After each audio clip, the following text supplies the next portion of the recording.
Wow. Wow, that was amazing. 25-22 in overtime. Kansas City wins yet another Super Bowl, 2 in a row, 3 in the last 4 years. And Patrick Mahomes finally scores more than 20 fantasy points. I think that was the second time in his last 12 games. 29 fantasy points for Patrick Mahomes. Whatever, he needed overtime to do it. He's amazing. And I didn't watch the MVP presentation, but I have a feeling he won Super Bowl MVP. Adam and Jamey here at 11:18 p.m. Eastern time.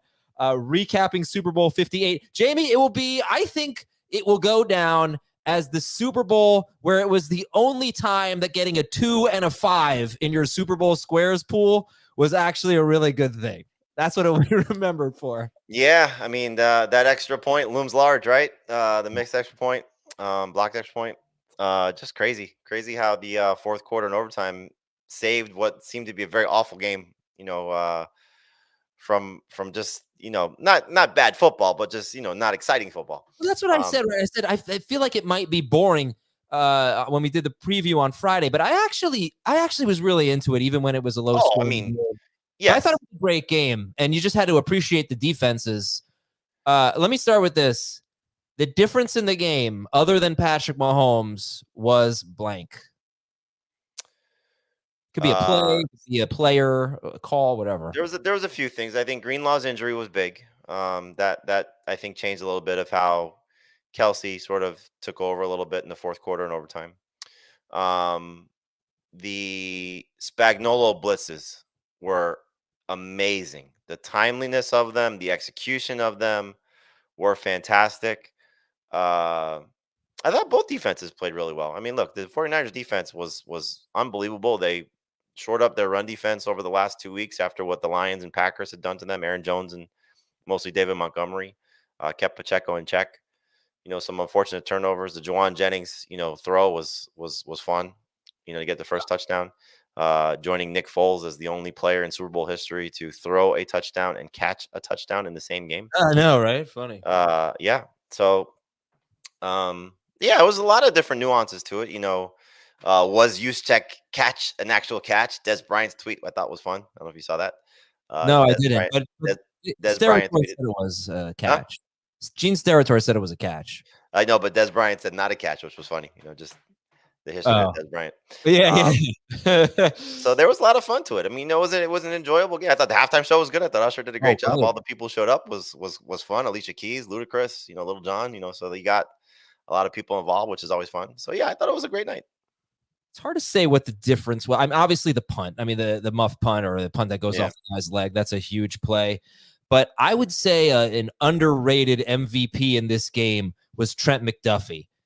He was on Debo a lot, and he was really damn good. And he made a play in the end zone. And Debo ended up, I think, with 11 targets, 3 catches for 33 yards on 11 targets for Debo. He did leave briefly with the hamstring injury. Came back in. Yeah. That was one I did about 14 props, and that was one that I wrote about, which was just really taking the odds because it was juice in our favor of taking the under on the 4.5 catches for Debo. And 11 targets. That was one that I did not expect to hit, but was one just again that the odds were in your favor. So, which is why you play some of those. Harrison Butker, I thought, remember we joked about I said he was the MVP. he was potentially on his way. If the 49ers had won, do you think Moody could have won MVP? He made a 53 and a 55-yarder, a 52 and 55. I think it would have been hard to take it away from Jennings, just given the plays that he made. And scoring 2 touchdowns again, just to be a little different. McCaffrey with 150 total yards or whatever it was, 100 plus total yards. Yeah, they wouldn't have given it to Moody, but I think he had a case. Yeah, both kickers did great. When Moody hit the first kick to set an NFL record, and then Butker topped him. With both guys going back to back with, I think it was 3 50-yard field goals for the two of them. Yeah, the special teams came up big. The punt to pin the Chiefs down inside their 2, whatever it was big. Townsend had a big night too. Special teams were huge. I don't know if you were able to hear it because that was a struggle for me hearing the broadcast, but I think people are going to talk about the missed extra point, and it was obviously huge. I think Jay Feely, he said, and if anybody's in the chat right now, I would appreciate your help, that Moody miskicked it or did something, that it was sort of on him. So I'd like to know that. I wish I'm asking for help if anybody heard it. I had people over. I was doing my best to listen to the game, but I I have also such a great scene to set for you. oh yeah, let's do that. I also think we'll talk a little fantasy as well. I also think, honestly, if he makes that extra point and the Chiefs are down by 4 instead of 3 at the end of regulation, I think they just score a touchdown and win the game. Like they weren't gonna they I'm surprised they didn't go for another shot in the end zone with 6 seconds left, to be honest with you. I thought that was a mistake. I think they would have won the game in regulation. My guess is they felt like their defense had played well enough throughout the course of the game that they would get a stop, hold them to 3, do something to keep them out of the end zone and win the game. I do have one person saying that they said he kicked it too low and he didn't need to. That's what I thought, but yeah, again, I wasn't able to hear it. Andy Reid was the difference. Anson says, his play calling at the end on that last play. Patrick Mahomes, Romo talked about it. Romo, I thought was great, what I heard. And then Mahomes talked about it in his post-game interview about where and how great Andy Reid is. And I think just it kind of reminded me a little bit of the Falcons when they faced the Patriots in that overtime game, and it was so obvious the Patriots were going to score a touchdown because the Falcons defense had nothing left. That's just kind of how I felt.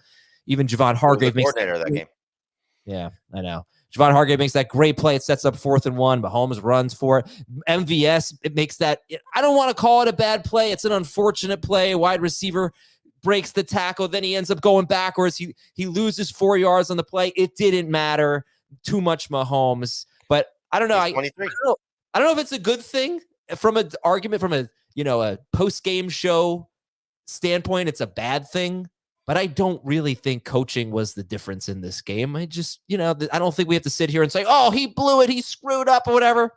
You just tip your cap to the Chiefs. That anybody screwed up? No, I don't think anybody screwed up. I did think that Wilkes called a couple blitzes that I wouldn't necessarily have, that I didn't agree with. Like why are you sending guys in Mahomes and giving him some, open opportunities because they picked it up and he's so good at escaping pressure like that. They didn't blitz much though. According to what I'm seeing, they blitzed on only 13% of dropbacks compared to 52% for the Chiefs. I think people will criticize him for not blitzing enough. Now, you want to say specific times, one thing, but I think people will criticize the 49ers for not blitzing enough. But you don't blitz Mahomes. That's kind of the book. He kills the blitz. He kills everything. What the hell are you supposed to do? Yeah, but I mean, look, Wilkes more than 19 points or 20. Wilkes had a great game for the majority of it. Again, losing Greenlaw, how much did that change some things for them? Spagnuolo, I thought, had a great game. Reid, figured things out. Slow first half, obviously, for the Chiefs, but figured things out in the second half. Mahomes, obviously, a big part of that. And I don't think Shanahan muffed the game by any stretch. I thought Purdy played well. I thought he played great, Jamey. I was really impressed. I thought he'd be not good enough. I thought they'd lose because of a couple of mistakes he made. He was awesome. Kudos to Purdy. I thought he played great. If there is one critique, it would be they didn't run left enough for San Francisco. Like, that's your strength. Get behind Trent Williams, and they'd have like a 7-yard run, and then they go to the right. And, it's like, just keep following that guy. 71's just too good. He had a couple bad holding calls early in the game, but follow 71. 2 questions. Kick or defer? I think people might be talking about this. So in overtime, 49ers win the toss. I don't see any argument for defer. I think you have to take the ball. But it was brought up on the post-game show that I heard on CBS, and someone said it in the chat. So that's 2 people. So I'm going to assume everyone's talking about it. But I don't know how you give the ball to the Chiefs. If you give the ball to the Chiefs, they probably score a touchdown and you never even touch it. So that's my first question. What do you think? Kick or defer? Receive or defer, not kick or defer, to start overtime. I was definitely taking the ball there just because their defense had just been on the field, and you want to try and get some momentum. Not momentum. You want to try to score. Excuse me. Game, yeah. You can't give the Chiefs the ball there. No. And then in overtime, Chris Jones makes one of the biggest plays of the game. Every time. It's 3rd down and 4 at the Chiefs' 9-yard line. They bring a blitz, but Jones is the one who gets in there, and he interrupts the play and forces an incomplete pass. Now you've got 4th and 4. Kick the field goal or go for it. They kicked the field goal and went up 3. 9-yard line, 4th and 4 in overtime. Oh, you kick. Yeah. Romo said, I think he said something like, that's why I was surprised they didn't go for it, or they could have gone for it. And he's right. It's a good point. Because if you give the ball, you're playing with fire. At the end of regulation, you gave the ball to Mahomes down by 3, and he drives, and the only reason he didn't score a touchdown was time. Now you give the ball to Mahomes down by 3, and time's not a factor. So I think they made the right decision. I didn't necessarily have confidence in them to get it on 4th and 4. But you could make that argument that the 49ers needed to go for the win right there, because going up by 3 against Mahomes is essentially losing. I mean, it's just the way it is. So we're getting a lot of comments about the OT rules. So, again, the reason I would take the ball is because the 49ers defense was gassed. Oh, I did screw that up. I'm sorry. Okay, so it wasn't. The rules are different. The rules are different in overtime. Okay, sorry. All right, so go on. All right, yeah, I heard. Okay, go ahead. So explain that. So they both get a chance to possess the ball no matter what happens. Right. Or right. barring I think whatever the fluky touchdown is. Here, I'll read it to you. Yeah, okay. If you didn't see it. Mm-hmm. So here are the overtime rules. All right. Both teams must have the opportunity to possess the ball at least once during the extra period, unless the team kicking off to start the overtime period scores a safety on the receiving team's initial possession, in which the team that kicked off is the winner. After each team hasn't had an opportunity to possess the ball, if one team had more points than the opponent, is the winner, subject to whatever. If the team that possesses the ball first does not score its initial possession, or if the score is tied after each team has tied its opportunity to possess the ball, the team next scoring by any method shall be the winner. Okay. So I messed that up, and I apologize there. See, I got to tell everybody to be quiet at my Super Bowl party. But right, so they could have deferred. But I would have taken the ball anyway, I think, right? Because you were right. Their defense was on the field. That's the only reason. That's the only reason. Like, if they had the ball and, drove and whatever, couldn't convert, couldn't score, clock runs out on them. But their defense was gassed. I mean, Mahomes just went down the field to score to tie the game. And then the question about the 4th and 4 still, I mean, it still is relevant there. I mean, I still kicked a field goal, right? But even if the Chiefs are getting the ball back, even if you do score the touchdown, I think you kind of go for it. You could make the case that you go for it there to make it so that it's not game over if Mahomes does score. All right. So anyway, so tell us about your your scene. So I'm at a 49ers fan's house. One of my good friends, Kevin Sobel. Another good friend of mine, Eric Moskoff, also a San Francisco 49ers fan. So it's basically like a whole house full of 49ers fans. And I actually have no rooting interest in it. My kids really don't like the Chiefs, but for whatever reason, my older son, who's 11, has a Mahomes jersey, so he wore that. He loves Mahomes, but I don't think he's really a Chiefs fan at this point. And my 9-year-old son has a Kelce jersey. Just, again, somebody bought it for him. So they're wearing that. In my friend's house, he has a pretty awesome man cave. And it's 75% decked out in 49er stuff, 25% Gator stuff. So he actually has 2 seats. I think it's from Candlestick Park that he bought, when they tore down the stadium. So I'm actually sitting in one of the Candlestick Park seats. And he's got a bar in front of us and the TV's above the bar. So it's almost like, I don't remember exactly who was sitting at the bar, but he was, my friend Kevin was sitting at the bar, and his 7-year-old son, I think he's 7, I don't think he's 8 yet, 7-year-old son is sitting at the bar, and they're all wearing, my friend's got a Deebo Samuel jersey on.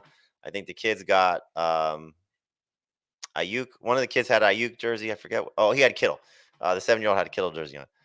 So, and there was a play earlier in the game where Amy, Kevin's wife, is sitting there with it, like she's ready to record her family winning the Super Bowl, like it's all set up to go.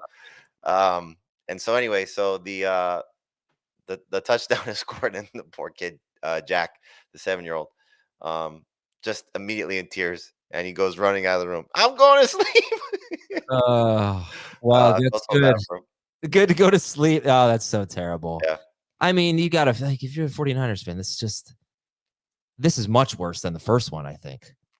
I know it was a 10-point lead in the fourth quarter the first time, but if I'm a 49ers fan, I'm not necessarily, I'm obviously thinking about overtime and fourth quarter and all that, but I'm also thinking about the first half. And in the third quarter, I think they had a lot of chances in this game. The McCaffrey fumble, of course, stands out. It was sort of negated by the Pacheco fumble, but just seemed like the Chiefs were stuck in the mud offensively for so long, and the 49ers could not do anything about it after the interception, after they pinned the Chiefs down at the 1, and even before that. It just opportunities just were, maybe it was just the Chiefs defense being so good, but the 49ers had a chance. It's like that. It's like a basketball game when, you're up by like 6 points and the other team's playing so poorly and you can't extend it. And then they go on the run at the end. We should have put it away in the third quarter. The 49ers, I thought early in the game, the Chiefs were really not playing well. They were actually really pretty poor on offense. That was the best opportunity for the 49ers to remove any doubt, take away the drama and take control of the game. And they just didn't do it. Well, and it's even the beginning of the game. You think about it, the drive to open the game, and McCaffrey fumbles. Yeah. It was like, okay, you felt like they're a little bit cursed. The thing that I thought was the most hopeful situation for San Francisco was coming out in the third quarter, getting an interception, because that's the formula usually for the Chiefs. It used to be the same thing with the Patriots: score at the end of the first half, get the ball, start the third quarter, and march down the field and score. And it feels like, it's like with the basketball reference, like the Warriors in the third quarter when they were at their peak. Right. Same thing. It's just like they step on their throat right there, and they got the interception. Like, okay, the script is a little different now, and just the blocked or the missed kick, whatever it was, on the extra point. Man, that just felt like a killer. Kelce had 1 catch for 1 yard in the first half. Yeah, and he's screaming at Andy Reid, bumping into him. He ended up with 9 catches for 93 yards. Yeah, you had Mahomes and Rashee Rice fighting on the sideline. Yeah, crazy. And they were so vulnerable in this game. Yeah, they were vulnerable all season. I know, they're incredible. Unbelievable. And their defense anchored them all year and did it again. And their offense was stuck in the mud, like I said, for a long time, and their defense kept them in the game. And I honestly, I know McCaffrey had a huge game with 160 total yards, but 22 carries for 80 yards against McCaffrey, that's pretty damn good. For a bad run defense, they did a great job. And that McCaffrey 28-yard catch, remember I said the 49ers had the most big passing plays in the NFL, and probably big plays in total.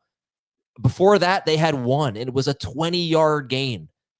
And this unbelievable, the most explosive offense, big plays everywhere, and that was it. The Chiefs won that battle. They didn't get beat deep one time.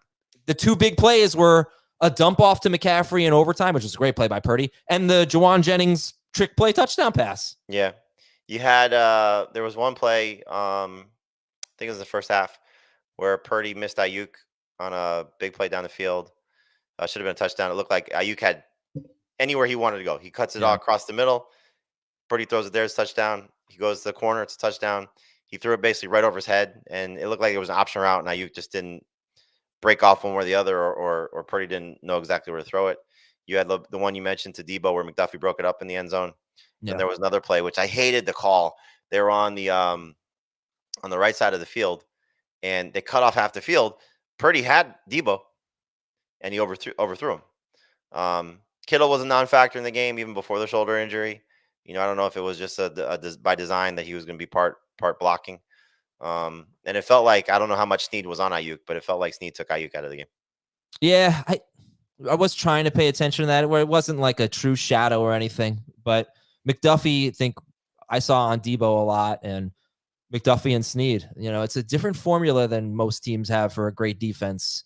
Having 2 great cornerbacks like that, but one of them kind of playing inside a lot. So anyway, the Chiefs are uniquely awesome. It's different, very different Chiefs team than their other Super Bowl winning teams, and holding the 49ers to 19 points in regulation, 22 points overall. Pretty impressive. We're going to take a break, and we're going to come back and ask a couple of fantasy questions. I do want to apologize for something. I'll be right back with that after this break. My apologies and embarrassment for not understanding the overtime rules. Sorry about that. It's just a total brain fart on my end there. I do say, but now that I'm aware, though, reminded, I would say, not aware, but reminded, I still think that they were fine taking the kickoff. Because again, I don't put my defense back out there on the field, as we were saying, when they just seemed gassed and Mahomes was carving. It was moving the ball on them at will. But apologies for that. Unprofessional. All right. Anyway, Jamey, a 49ers question and a Chiefs question. Let's start with a Chiefs question here. It's not an easy one, but if Travis Kelce does not retire, I don't know if he proposed, got married, honeymooning. Right, we don't know. Yeah, I'm not sure about that. But if he's back next year, did he do enough in the playoffs? 4 straight games with at least 70 yards, 2 games with more than 90 yards. Did he do enough in the playoffs to be tight end 1? No. Okay. I think this is kind of what you expect if he's back. Like, maybe turns it up a little bit more in the second half of the season. Look, there are going to be changes here for this offense. There has to be. Like they're not going back doing this again. They have some, potential big holes that are going to happen on defense, whether it's Snead or Jones. I don't think both are back. I think it's hard to manage that. So, do they go into the draft and find another receiver? Do they go spend? I mean, we talked about this for the last several weeks. Are they going to be aggressive in the Mike Evans, Michael Pittman, T. Higgins? I might be missing one of the big free agent receivers. Group? Do they go to the second tier guys of Marquise Brown and Gabe Davis and those type of guys? Or do they, just try to put another Band-Aid on it and hope that Rashee Rice becomes, an elite level receiver and that Kelce can still do it again, but he's going to be 35. So, or he is 35.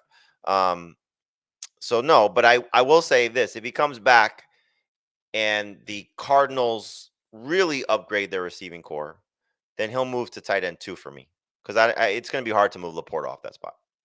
Okay. Follow up on that. Does it really matter? Does the receiver matter more than the age? The age is obviously what concerns you here. Well, it's everything. I don't know that he's going to lose targets. I mean, he's been tight end 1 with Tyreek Hill. He's been tight end 1 without Tyreek Hill. I feel like Rashee Rice would be more affected than Travis Kelce, unless Kelsey's just not as good anymore because he's, in his mid-30s. I agree with all of that, but it's not necessarily just about the targets. It's about, I think, just age. Again, we keep referencing basketball a little bit. Is it more, load management with him at this point? Because they're Right. they're clearly still going to be the best team in the AFC West with or without Kelce. They're still going to be one of the Super Bowl contenders. They're still going to have an opportunity if their defense is as loaded as it can be, to be one of the better teams in the conference. And so, look, if he's back, he's back to win a championship. He's not back to do anything other than pad his legacy at this point. All right, 49ers question here. Obviously, they're playing a great defense, but again, another game where McCaffrey and Debo and Ayuk and Kittle are all playing, and there are no concerns about McCaffrey. He's not part of this discussion, but Kittle was terrible, and in the games that they all played together, we were all playing their normal snap share. I gave the stat last week. He was on pace for 88 targets. However, he had a really good, he had another very good year. I think it was a top 5 tight end or close to it. But not just him, but Ayuk getting 6 targets. You just never know.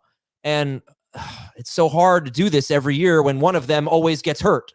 But do you go back and say, hey, they're going to potentially be overdrafted because there's a lot of really bad games in there when they're all healthy? I'm not talking about McCaffrey. I'm talking about the other 3. So I think just based on the drafts that we've done already, and I don't think much will change. We'll do another draft this week, following the Super Bowl. I'm going to guess that they both still go in the same range. And I think you just understand that there are going to be missed games for really so far as what we've seen for Debo. He missed time again this season. For Kittle, he's missed time over the last couple of years, whether it's been games or just action. And that helps the other guys across the board. Now, Debo, because of his opportunities in the backfield, and again, you got to tie it to McCaffrey a little bit because he's going to be at that age where running backs start to break down. So maybe there'll be some missed time for him. I hope not, but that's just the potential understanding of it. I would still approach it as they're not top 12 guys, but they're certainly top 20 guys. And in the case, I think of both of them, make case top 15 guys. So round 3, round 4, they're probably gone. Round 5, I think, is a gift if they're still there. Anything after that is just a huge bonus. So you don't want to necessarily draft them as your number 1 receiver, but as we know, most teams, most fantasy managers at this point are leaning either hero RB or not taking a second running back until round 3 or round 4 at the earliest. I think you're going to see the receivers go ahead of that second running back. All right. That can do it. But And for Kittle, he's going to be more of, I think, tight end 6 through 10 as opposed to 1 through 5. Got some comments here about food. Adam made ham sandwiches with raisins and sauerkraut. Yeah. So what was your food? Tell everybody. Adam made eggplant burgers. So I had I don't know, 12 adults and 7 kids over. So we got 3 pizza pies and 7 foot-long sandwiches that were cut into quarters. So like a bunch of mini sandwiches. They were like big stuffed sandwiches, very filling. You could just You went have Italian. Yeah, I guess so. I wasn't going for an Italian theme. I was gonna do barbecue, but it was just too expensive and not worth it. Right. And Dave and Thomas, was it? Maybe Heath. They got on me a little bit for getting an eggplant sub. I had a vegetarian coming, so one of the subs I got was eggplant, and it happened to be extremely popular and extremely well liked. And it was almost all of it was eaten before the vegetarian had arrived, and I had to rescue the last one, or else it would have been a huge mistake.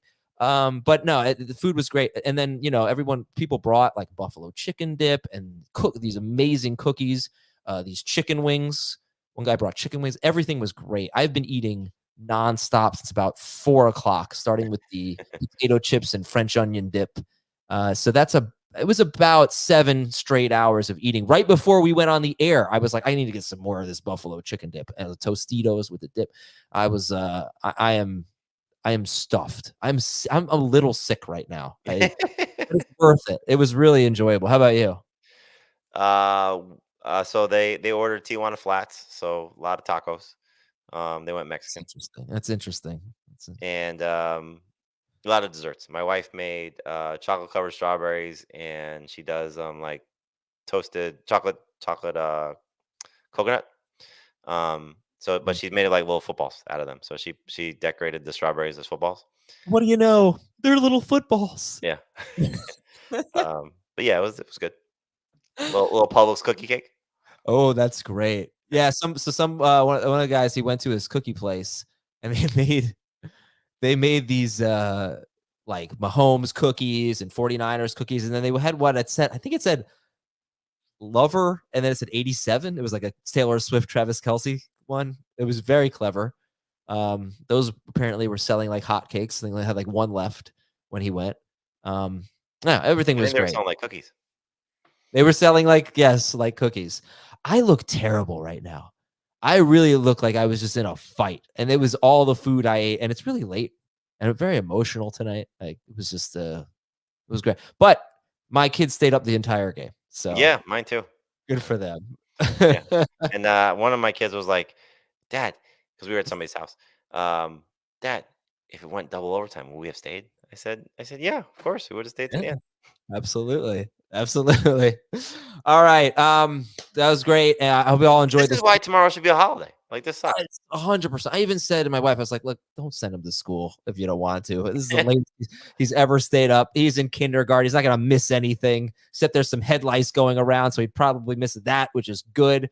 Let everybody sleep in. We're sleeping in. No show on Monday. This is our Monday show. We'll talk to you on Wednesday with another episode of Fantasy Football Today. Thanks, everybody.